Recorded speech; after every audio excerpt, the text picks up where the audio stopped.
Bismillahirrahmanirrahim. Assalamualaikum warahmatullahi wabarakatuh. Alhamdulillahi rabbil alamin. Huwallazi arsala rasulahu bil huda wa dinil haqq liyudhhirahu 'ala dini kullih wa kafa billahi syahida. Asyhadu an la ilaha illallah wahdahu la syarikalah wa asyhadu anna Muhammadan abduhu wa rasuluh. Allahumma salli wa sallim ala sayyidina Muhammad wa ala alihi wa ashabihi wa atba'ihi wa dhurriyyatihi ila yaumiddin, amma ba'd. Faqala ta'ala fi kitabihil karim, a'udzu billahi minasy syaithanir rajim. Laqad kana lakum fi rasulillahi uswatun hasanah liman kana yarjullaha wal yawmal akhir wa dzakarallaha katsira. Dumateng para sepuh bini sepuh ingkang kawula hormati, segenap takmir masjid dan jajarannya, Bapak Ibu hadirin wal hadirat rahimakumullah. Pertama-tama monggo kita sareng-sareng ngunjukaken raos syukur kita dumateng Gusti Allah Subhanahu wa taala atas karunia nikmat, baik nikmat ingkang bersifat duniawi maupun nikmat yang bersifat ukhrawi, yang tidak bisa kita hitung jumlahnya karena begitu banyak nikmat Allah pada kita.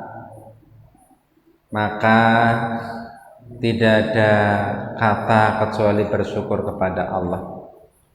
Dengan cara apa bersyukur kepada Allah? Nabi Musa pernah bertanya kepada Allah, karena nikmatnya begitu banyak, bagaimana bisa mensyukuri nikmat Allah itu?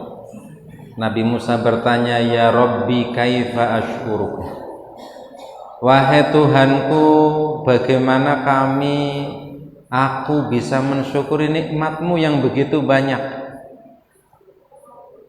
Maka Allah berkata, Allah berfirman kepada Nabi Musa, faqala lahu rabbuh, ingatlah aku dan jangan lupakan aku. Fa idza dzakartani faqad syakartani, fa idza tansani faqad kafartani. Kalau kamu sudah ingat aku, maka kamu telah bersyukur kepadaku. Tapi kalau kamu lupakan aku, maka kamu berarti kufur terhadap nikmatku. Intinya bersyukur terhadap nikmat Allah dengan cara selalu zikir kepada Allah.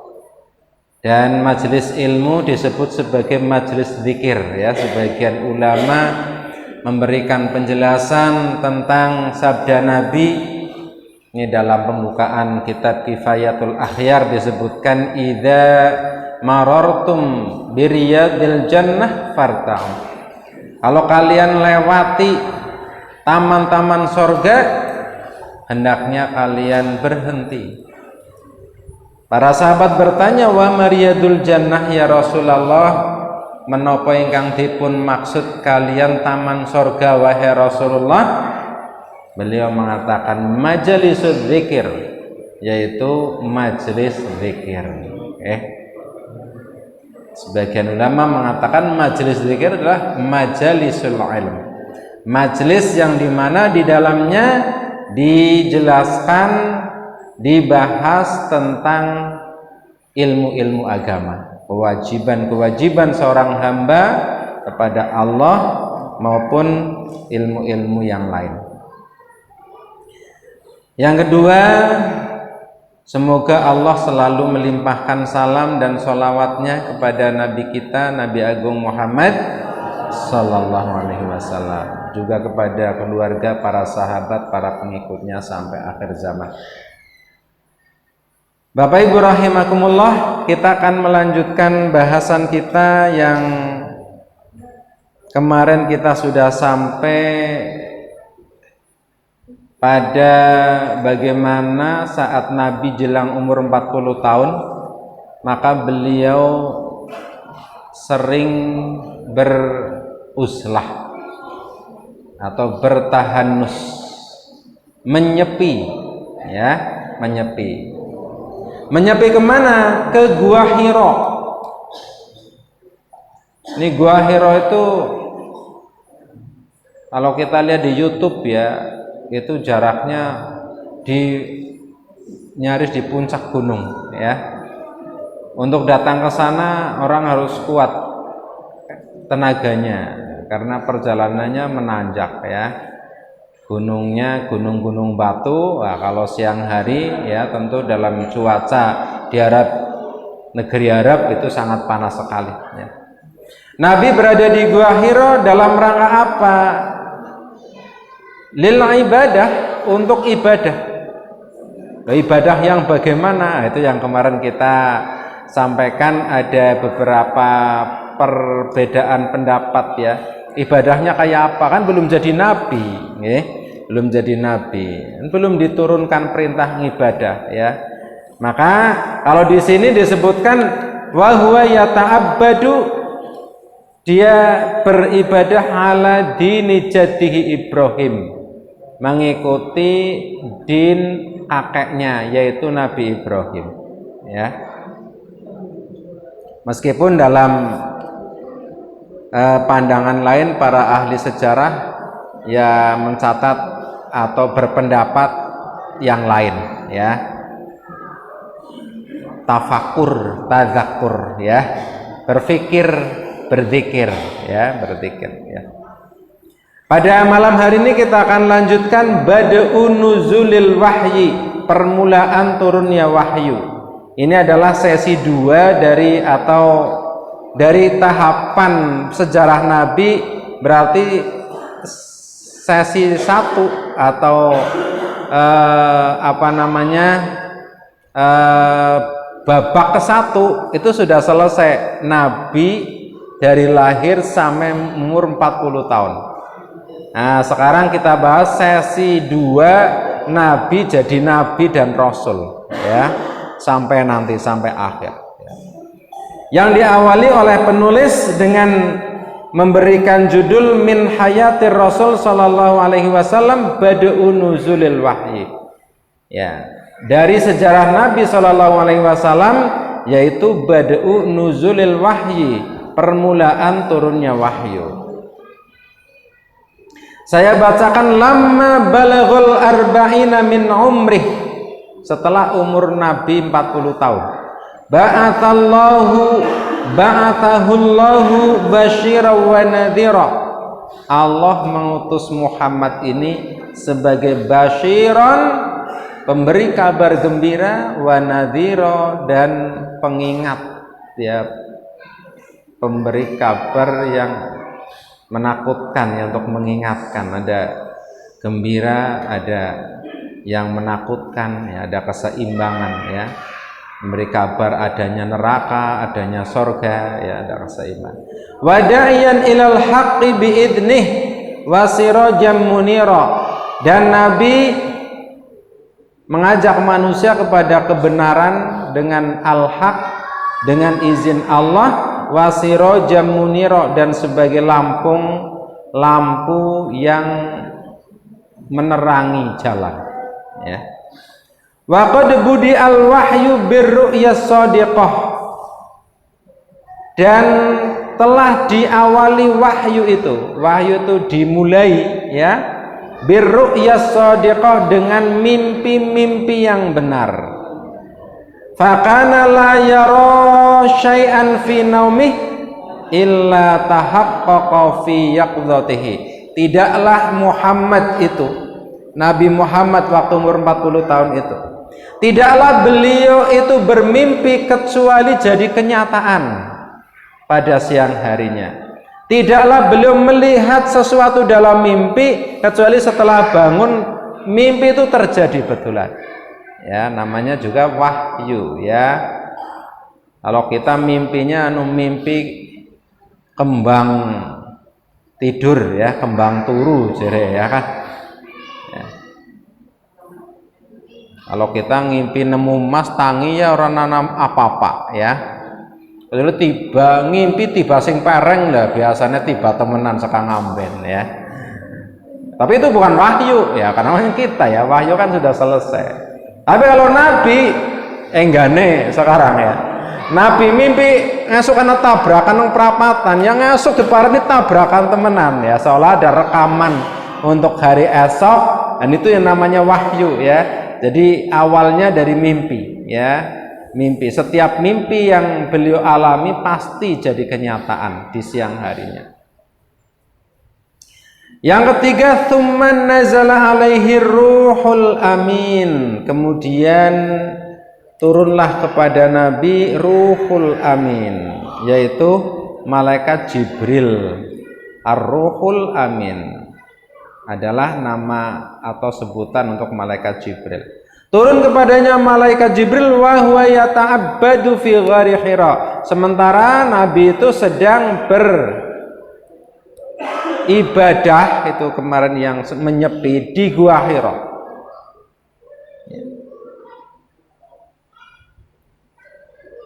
Yang keempat, wa 'allamahu kaifa yahdin nasa siratal mustaqim.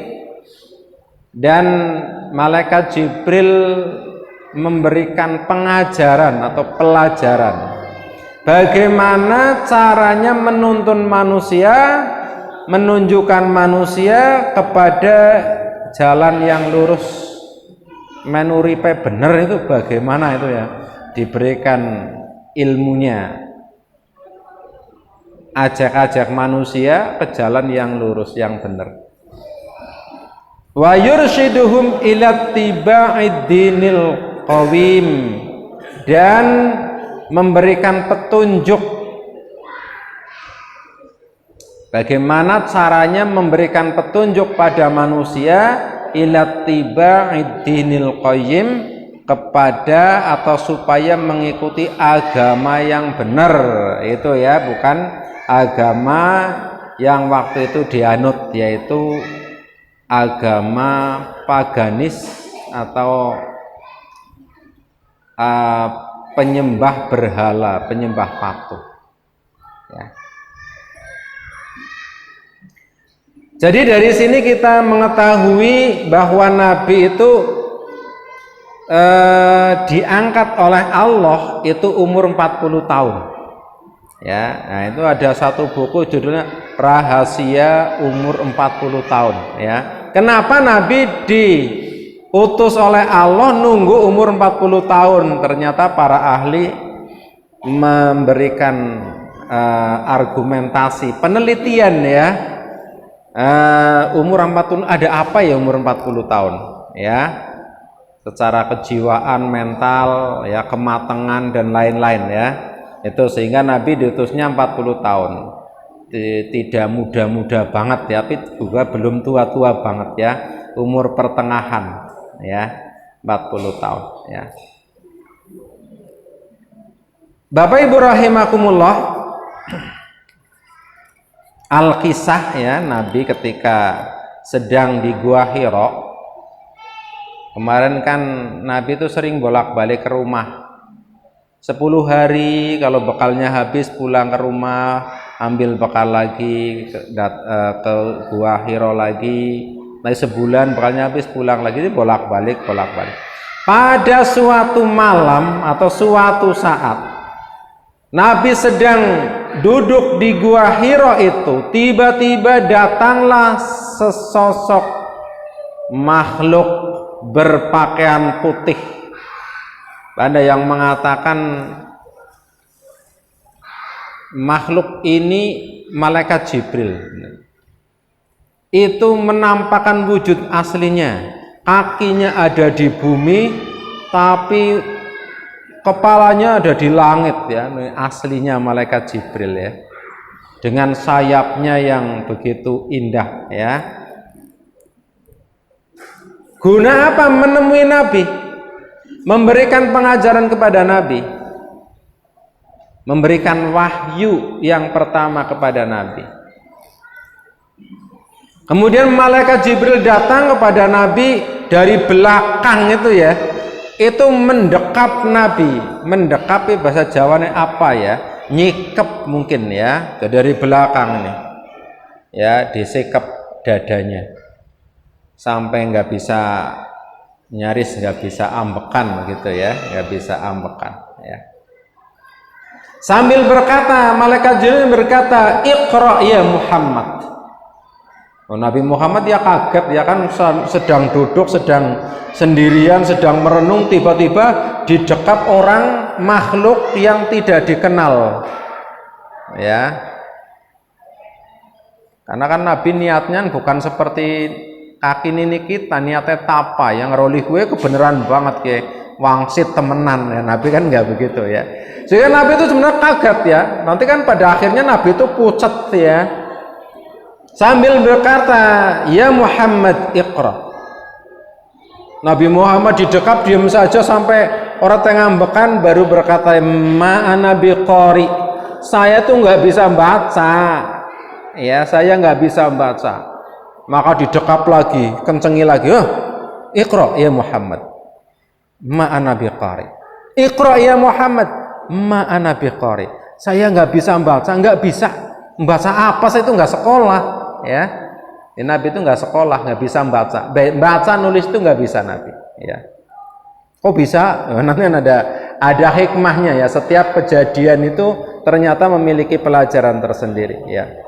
Maka Nabi didekap oleh malaikat Jibril 3 kali. Nah, ininya juga jadi catatan, kenapa Nabi dekapnya cuma 3 kali, nggak 5 kali atau 2 kali ya. Ada pelajaran tersembunyi ternyata di dalamnya ya.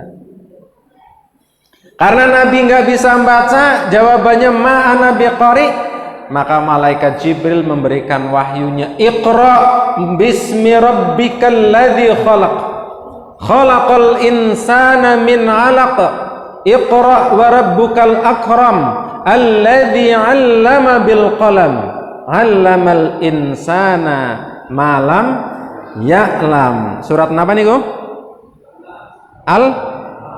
Iya, Al-Alaq atau surat Iqra ya. Biar Al-Alaq bingung ya, Iqra. Al-Alaq, Al-Falaq apa Al-Alaq ya. Wis pada pinter-pinter nu ngajine ben minggu sih ya. Al-Alaq, surat Iqra ayat 1 sampai 5. Itu adalah surat yang pertama kali turun ya, pertama kali turun. Setelah itu dilepaskan. Setelah itu Nabi itu baru pucat. Nabi itu ketakutan luar biasa ketika mengalami kejadian itu ya. Ajaib ya. Lagi sendirian didatangi makhluk putih, menuntun suruh baca, suruh kemudian memberikan, wah itu menakutkan. Ini kejadian yang luar biasa, yang namanya wahyu ya, yang pertama kan luar biasa ya. Kemudian Rasulullah SAW kemudian pulang kembali ke rumahnya Khadijah dalam keadaan takut. Kemudian beliau masuk ke rumahnya menemui Khadijah sambil berkata, zammiluni, zammiluni, wahai istriku, tolong selimuti aku. Aduh, gitu ya. Karena ketakutan yang luar biasa, hatinya bergetar, panas, dingin tubuhnya, gitu. Akhirnya minta diselimuti. Jadi demam, ya, kayak orang demam, ya. Sampai rasa takutnya hilang. Ini Khadijah ini juga selimuti aku, selimuti aku. Itu nggak panik ya, ya diselimuti saja. Ya. Kenapa Khadijah menyelimuti saja? Ya, nggak mungkin beda dengan kita. Kalau kita kan misalnya suaminya pulang ketakutan, pucat, lemas, orang ada tenaga. Nah, mungkin kita ya ibu-ibu panik juga ya, panik. Pak Rika kepriwe, jajal cerita kena kepriwe mau kan gitu ya, nerocos itu lagi lemas-lemas gitu ya. Nah, Khadijah enggak, selimuti aku, itu selimuti ya. Setelah mandang tenang baru ditanya, ada apa wahai suamiku, ya. Maka ketika itu Nabi Muhammad menceritakan, saya takut pada diriku sendiri, ya. Bahkan ada seorang ustadz mengilustrasikan, aduh saya itu gila bagaimana ya, mau itu nyata apa tidak ya kejadian itu tadi, ya. Ya, karena kalau kita membaca ceritanya kan ya biasa-biasa saja. Tapi kalau mengalami kejadiannya begitu betulan, nah itu kita mungkin bisa merasakan ya. Ini makhluk asing. Nah, kalau kita sudah melewati masa kenabian sering didatangi malaikat Jibril, itu sudah nggak kaget, nggak asing. Tapi saat awal malaikat Jibril turun itu adalah kejadian asing, kejadian aneh yang menakutkan, ya. Maka Khadijah berkata, wallahi demi Allah wahai suamiku, ya. Allah dia itu dalam makna yang masih ngawang-ngawang. Demi Allah wahai suamiku, itu mendengarkan cerita tadi sebegini begitu. Tenang saja, demi Allah kamu itu nggak apa-apa. Dia itu Allah itu nggak akan menghinakan kamu. Ya, dengan didatangi makhluk itu bukan untuk mencelakakan kamu. Saya yakin itu bukan untuk membuat kamu itu celaka, kamu itu hina. Kenapa? Karena kamu itu orang yang baik. Nggak mungkin orang baik mendapat kecelakaan. Kamu tuh suka menyambung silaturahmi, suka menolong orang lain yang membutuhkan, ya, menolong orang-orang yang nggak punya, membantu orang lain, memuliakan tamu dan lain-lain, ya. Banyak akhlak beliau yang baik-baik disebutkan.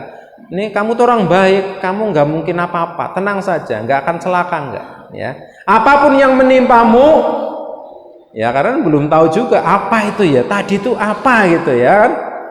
Ya, apapun yang menimpamu wahai suamiku, saya yakin itu bukan sebuah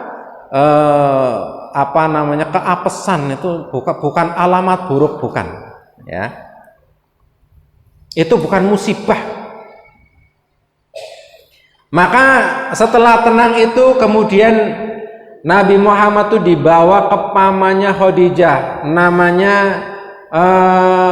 Waraqah bin Naufal.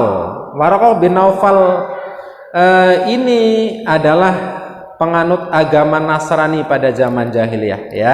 Dia udah pinter nulis dengan bahasa Ibrani, ya. Menulis Injil dengan bahasa Ibraniyah sesuai dengan kehendak Allah Subhanahu wa taala. Ini ada pamannya Khadijah, ini seorang pendeta ahli kitab, ya. Nah, kalau kita ngalami kejadian begitu, kita juga mungkin mencari kepriwe ya, apa ya, kita takon maring sapa jajal, oh jajal maring kayak ya. Nah, orang pada sering salah alamat begitu ya.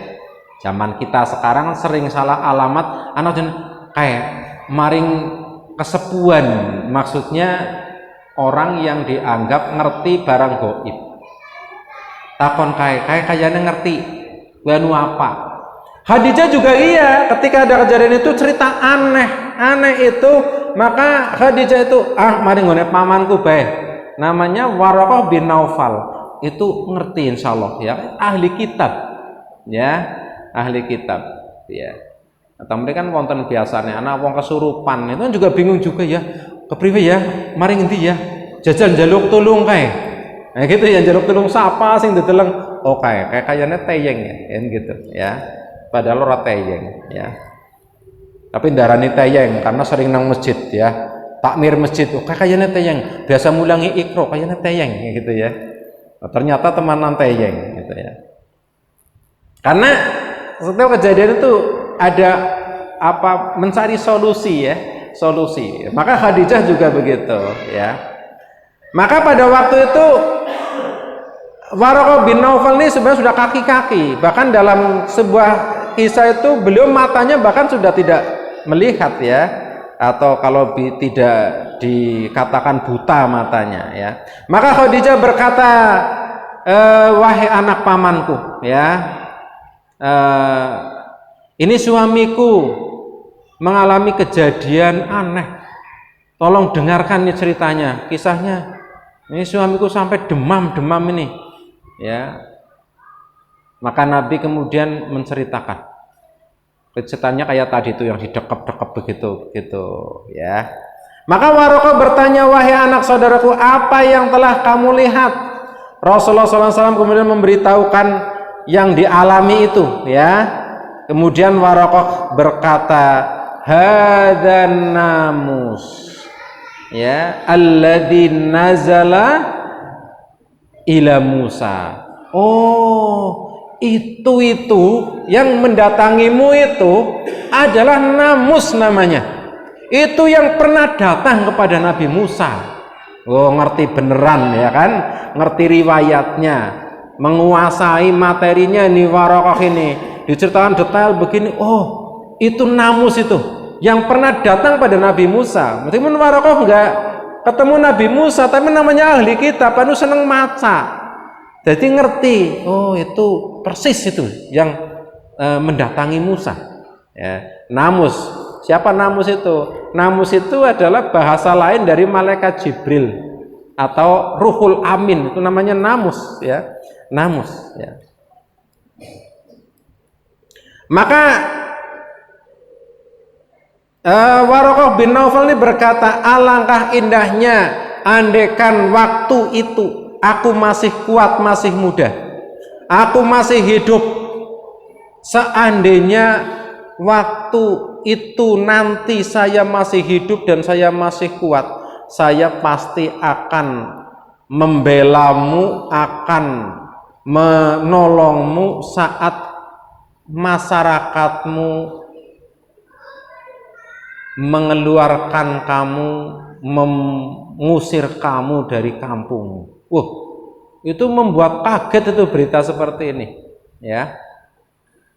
Sampai Khadijah bertanya, wahai anak pamanku, setragis itukah? Ya, bagaimana mungkin orang baik seperti Muhammad akan diusir oleh kaumnya, oleh masyarakatnya? Maka Waraqah bin Naufal berkata, wahai Khadijah, tidak ada seorang pun yang didatangi oleh makhluk itu, oleh namus malaikat Jibril, kecuali pasti suatu saat kaumnya pasti akan mengusir dia. Yang luar biasa, ini bukan ramalan, tapi ahli kitab berdasarkan ilmu yang ada dalam Alkitab. Jadi kata Waraqah ini mengatakan, kalau waktu kaummu mengusirmu saya masih muda, kamu pasti akan saya sembunyikan, saya keluarkan, saya bela, saya lindungi, begini gitu ya, akan menjadi pelindung bagi Nabi. Karena ahli kitab, ya, ngerti. Hingga Khadijah kaget, apa iya orang sebaik ini akan diusir kaum? Bagaimana mungkin? Wong masyarakatnya kalau punya harta benda apa titip-titipnya sama Muhammad, tuh mau ngusir, ya. Maka Waraqah ini meyakini, iya, setiap orang yang didatangi oleh makhluk itu pasti kaumnya akan memberontak, memusuhi, mengusir, bahkan bisa membunuh. Ini berita sangat tidak sedap, ya, menggetarkan hati, ya. Sudah baik-baik, berbuat baik, ternyata ada berita, resikonya kalau sudah ketemu begini, meskipun orangnya baik, pasti dia akan diusir oleh kaumnya, dibenci, dimusuhi, ya. Ini satu hal yang sangat luar biasa, berita yang tidak disangka-sangka, ternyata kalau didatangi itu bisa menimbulkan efek yang tidak menyenangkan, ya. Apa ya benar seperti itu? Nanti kita lihat ya sejarahnya, meskipun sudah terkenal, nanti kita secara bertahap kita lihat apa benar Nabi diusir, dimusuhi, bahkan mau dibunuh, diburu, dibandemi, dihina, dicela, dicaci, dinyak dan lain-lain. Ternyata benar juga ya kata Waraqah bin Naufal. Karena Waraqah ini ahli kitab, ngomongnya memang berdasarkan Alkitab, ya. Kapan wahyu ini pertama kali turun? Nah, itu terjadi perselisihan, tapi banyak di sini ada catatan, banyak ahli sejarah mengatakan turunnya hari Senin, ya, hari Senin, ya, kalau harinya. Adapun tanggalnya ada yang mengatakan 8 Rabiul Awal, ada yang mengatakan 17 Ramadan. Itu loh. Hari apa biasanya? Kalau bulan Ramadan itu 17 Ramadan Nuzulul Quran, ya. Jadi gemian dong cilik tanggal 17 Ramadan kan mesti kepungan ya kan. Bar ceramah kan terus anak boleh derajangi desogi empas gitu kan. Apa jenenge? Krawu ya kan. Kakinya sepiring, nyong kan ambil kakine, ini kan melulu sepiring. Sajane bocah cilik-cilik sing ora ambil kaki rebutan nang tampah itu ya. Nah terus sega itu kan ya wadah tampah, jangan kangkung, rempeyek, remuk-remuk, dadul-dadul, nggo rebutan. 17 Ramadan asik banget ya kan. Mulai ngaji ya, mulai karena itu nuzulul Quran ya. Biasanya ngundang dari sana-sana. Ya bagus ya ngesok kan nuzulul Quran kayak gue pernah ya. Ya sikis pada radian sega masalah ya. Krawu ora doyan, sega ora doyan, roti ora doyan. HP lah sergep ya. Kayaknya ngasuk tampil masjid itu nuzulul Quran hadiahnya kuota ya. Insya Allah sih bak ya. Sedikit doyannya kuota. Ngergemian kan panganan. Hikmahnya apa? Ini saya bacakan dari fikih sirah yang ditulis oleh Profesor Dr. Zaid bin Abdul Karim. Ini menarik sekali. Yang pertama, Jibril memeluk Nabi dengan keras 3 kali. Ini kalimat 3 kali. Dari kejadian itu, ini ada Syuraih Al-Qadhi, seorang ulama, mengambil kesimpulan bahwa seorang anak tidak boleh dipukul saat belajar Quran lebih dari 3 kali. Berarti bener gemian kayak Wan Nasruddin. Angger mring masjid nggawane kae lho garisan sing semeter. Anang masjid reang banget ya kan, kene gede kene lampu gembreng ambil lampu patroma. Opo sak reang banget, balang bandemna maring pian nibani dawak. Kemutan wae itu ya. Jadi ternyata zaman dulu itu guru-guru pada bener angger sekolah mulang gurune mrene gawane apa? Tuding. Karena tudingnya jane orang nggo ngite ku wong. Nggo ini budi. Tapi rebocah ndelenger ceder ini begitu. Oleh jane ya. Bentong, tapi di sini nggak boleh melebihi 3 kali aja. Dapung ciro lupat mah nggak boleh ya. Ya bentong 1, 2, 3 ya di dan bocah dari perhatian siji bentong sijine kabeh pada fokus ya. Ngersi sikim bentong ora oleh. Guru wani bentong murid yang ngasuk ke penjara. Siki mbok bosok dolanan apa-apa mulang ora rekasa dawak gitu ya. Perhatiannya jelas kurang ya. Konon jerek zaman sudah berubah. Ya memang zaman ya berubah ya. Tapi pelajaran ini ya menarik karena ini kan pelajaran ini mesti ada hikmahnya. Yang kedua, ilmu itu adalah simbol atau inti dari agama. Wahyu ilmu itu simbol agama. Wahyu itu diawali pertama kali diturunkan wahyu itu bunyi Iqra, baca. Maka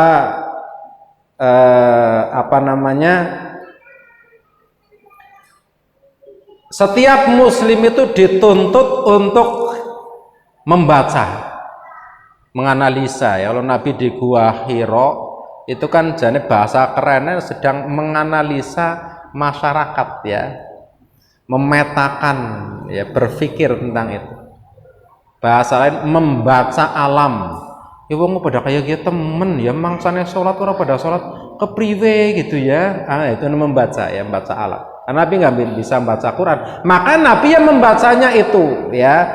Tapi ilmu yang diturunkan oleh Allah lewat Nabi ternyata adalah Iqra juga. Jadi selaras. Nabi ke sana memang untuk membaca sikon, situasi kondisi. Allah turunkan satu ayat yang memang arahannya untuk baca. Iqra, Iqra, Iqra, baca, baca, baca. Jadi kalau ingin dapat ilmu maka membaca itu adalah bagian dari jendelanya ilmu. Kalau ingin pintar baca. Saya lihat tuh ya di YouTube itu namanya Rocky Gerung ya kan, ahli filsafat ya. Itu bacaannya banyak banget ya. bacaannya tuh banyak sekali, ya. Sehingga setiap kata itu bisa ada dalilnya, bahasanya gitu. Setiap kata itu bisa diurek, bisa jadi perdebatan, bisa ada definisinya. Itu pinter jadinya gitu karena banyak baca, ya. Dr. Hamka itu jenis sekolahnya kan konon sampai kelas 5 SD apa SD nggak tamat, tapi diberi gelar doktor dari kerajaan Arab Saudi. Kenapa? Karena ceramahnya itu menarik banget tentang Indonesia. Loh, bocah kelas 5 SD dok setamatnya ini ceramah setelah tua, ceramah di sana itu sampai raja Arab itu geleng-geleng kepala, pinter temen ya, sekolah nang ndi? Sekolah nang SD, tapi beliau itu ahli baca. Sehingga beliau dikasih pulang, setelah pulang Indonesia dikasih gelar doktor, gitu ya kan? Namanya Dr. Hamka, Haji Abdul Karim Malik Amrullah ya nama singkatannya ya. Nah sekarang ada itu anak pungutnya waktu itu ya, namanya siapa itu ya, ada pakai Hamka juga yang punya jalan tol ya sebagian. Maka membaca itu adalah bagian dari jendela ilmu. Ingin ilmu banyak, bacalah, banyak membaca ya, banyak membaca ya.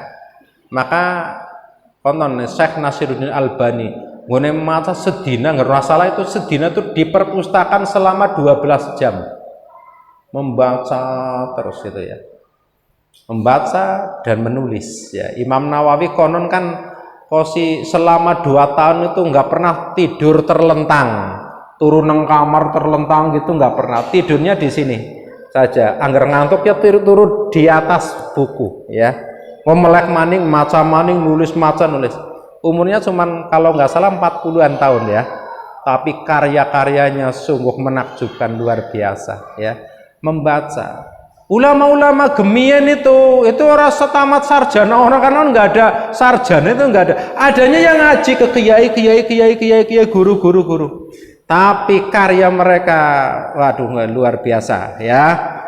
Sekarang ini misalnya dibandingkan para ahli sekarang itu kalah jauh ya, ilmu mereka sangat detail ya.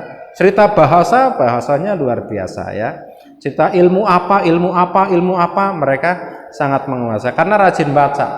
Nah umat Islam hari ini kebodohan menimpa umat itu karena tidak rajin baca. Bahkan ada nang omah orang anak Quran, orang anak Quran siarep ngapa? Padahal maca Quran tok itu dibaca ini belum cukup. Karena Quran masih berbahasa Arab, karena Quran ana tafsirnya ana, sing terjemahan dulu ana, tafsirnya ada, hadisnya ana, sing terjemahan yang ada syarahnya juga ada. Kudunya kan begitu, minimal ada Quran sing orisinil, ya, kemudian ada terjemahnya, ada penjelasannya, ya. Karena Al-Quran, hadis itu nggak bisa dimakan mentah-mentah ternyata ya. Kalau dimakan mentah sering salah paham. Yang ketiga, ketika wahyu dimulai anjuran untuk membaca, penjelasan tentang pentingnya tulis menulis ya. Sementara Nabi sendiri nggak bisa baca tulis ya, nggak bisa baca tulis ya. Ini menunjukkan kenapa Nabi nggak bisa baca tulis, itu menunjukkan bahwa Al-Quran itu benar-benar orisinil datang dari langit, bukan rekayasa Nabi. Enggak Nabi profesor doktor, mesti kan orang pada wah itu rekayasa, itu kosing nulis lah gitu ya. Bahasa siki ya apa itu nggak mahasiswa karya tulisnya namanya karya tulis mahasiswa apa kayak? Iya tesis ya, tesis yang harus kelasnya dhuwur ya, pas kasar pakai tesisnya. Anda menulis, dicoretin nang dosen ini salah ganti gitu ya. Ini Nabi itu nggak bisa membaca sehingga orang-orang Arab waktu itu akan sulit untuk mengatakan Quran itu adalah buatan kamu, tulisanmu, karanganmu. Nah itu mereka nggak bisa ngomong gitu, ngapa sih? Karena masyarakat tahu Nabi Muhammad itu nggak bisa baca, nggak bisa nulis. Jadi apa yang disampaikan itu benar dari langit, orisinil.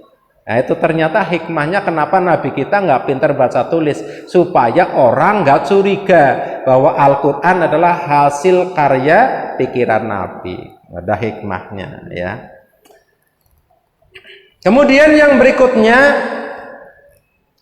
Rasulullah datang menemui Khadijah dalam keadaan takut, tetapi langkah awal yang dilakukan Khadijah itu bukan mengejar dengan berbagai macam pertanyaan. Kenapa suamiku? Kenapa? Apa yang terjadi? Tolong ceritakan sama aku. Aku ingin tahu kok kenapa begini begitu ya. Ya, ini maksudnya istri yang cerdas itu mensikapi suami dalam keadaan panik itu harus tenang.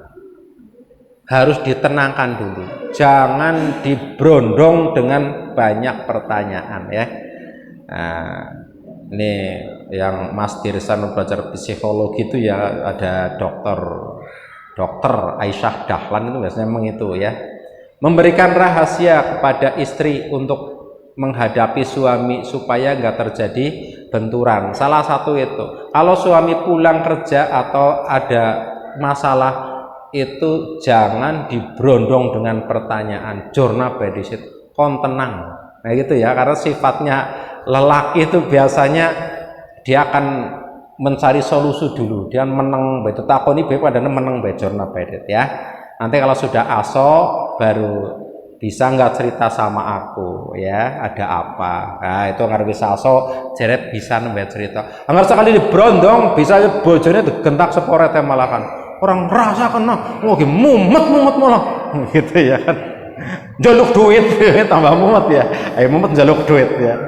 Jadi ini bagi ibu-ibu kalau udah ngadepi suami lagi panik itu ditenangkan. Pertama wedang bening, minum dulu kang, ora reang bae. Biasanya jurnal tinggal lunga, aja ditunggu nih, baik tetangga apa sih cerita jajal nyungnya kepengen ngerti mama gitu ya. Ya kalau laki-laki diberondong gitu, uteknya mampet gitu, mari emosinya dhuwur. Jurnal baik, kok wis tenang, wis wis kayane mandan cerah. Nah itu ditakoni tembe mandan mudeng ya.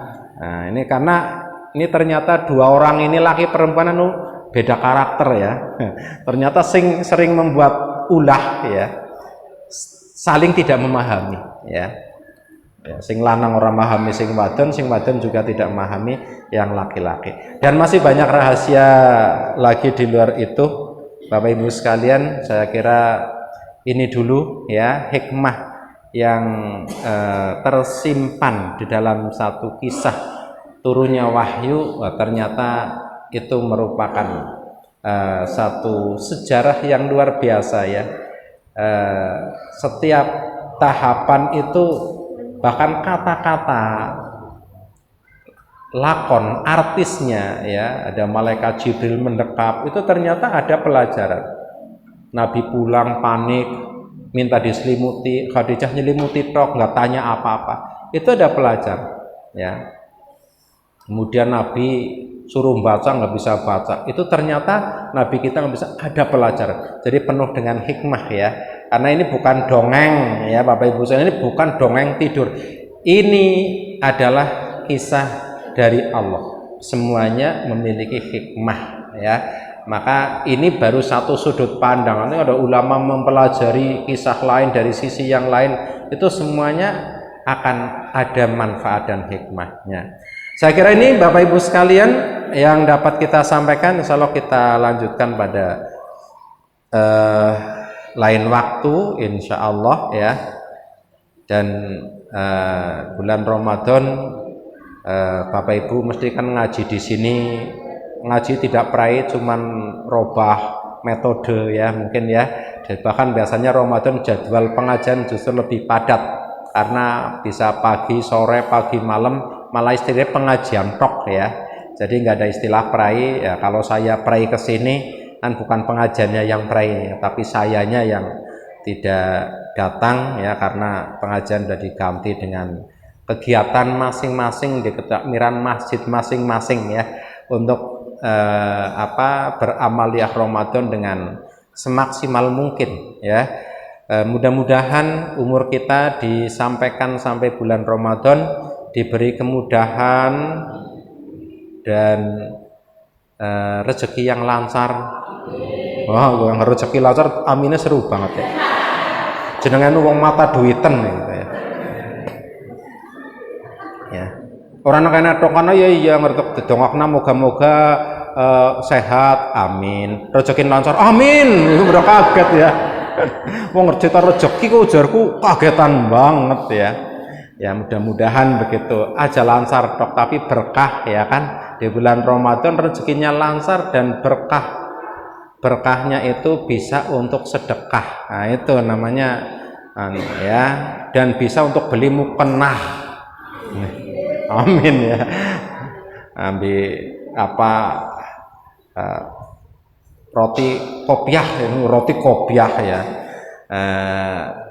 Menghadapi Ramadan kita isi dengan hal-hal yang maksimal dalam hal ibadah ya, karena Ramadan ini benar-benar bulan panen bagi umat Islam, panen pahala ya, karena banyak ibadah-ibadah istimewa disyariatkan oleh Allah, dan Allah memberikan situasi dan kondisi yang sangat mendukung untuk melakukan sebuah peribadatan berat ya.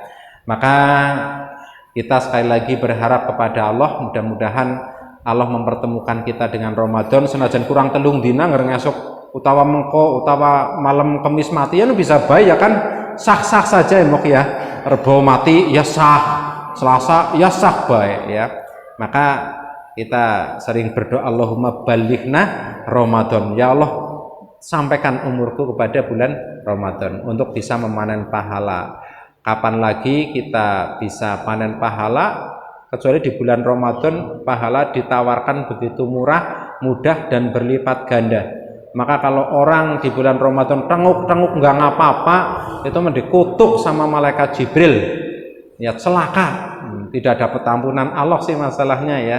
Nah kita harus kerja keras, siapkan dari sekarang, latih diri untuk menghadapi Ramadan dari sekarang ya. Sholat sunnah yang nggak biasa kita lakukan, men ngasuk sholat taraweh bisa lancar juga ya. Aja kagetan, taraweh pertama tak gasik dawek, tekane gasik banget nang ngarep dawek, ngasuk mundur barisan lorong, ngasuk telu, seminggu barisan nang jaba, baru gue kabur tanpa pamit maring takmir ya, karena aku nggak siap ya. Maka kita siapkan ya, siapnya dengan memperbanyak ibadah-ibadah yang akan kita laksanakan di bulan Ramadan. Ini siapnya dari sekarang, latihannya, caranya pemanasannya kan harusnya sekarang, sebulan sadran itu harusnya latihan.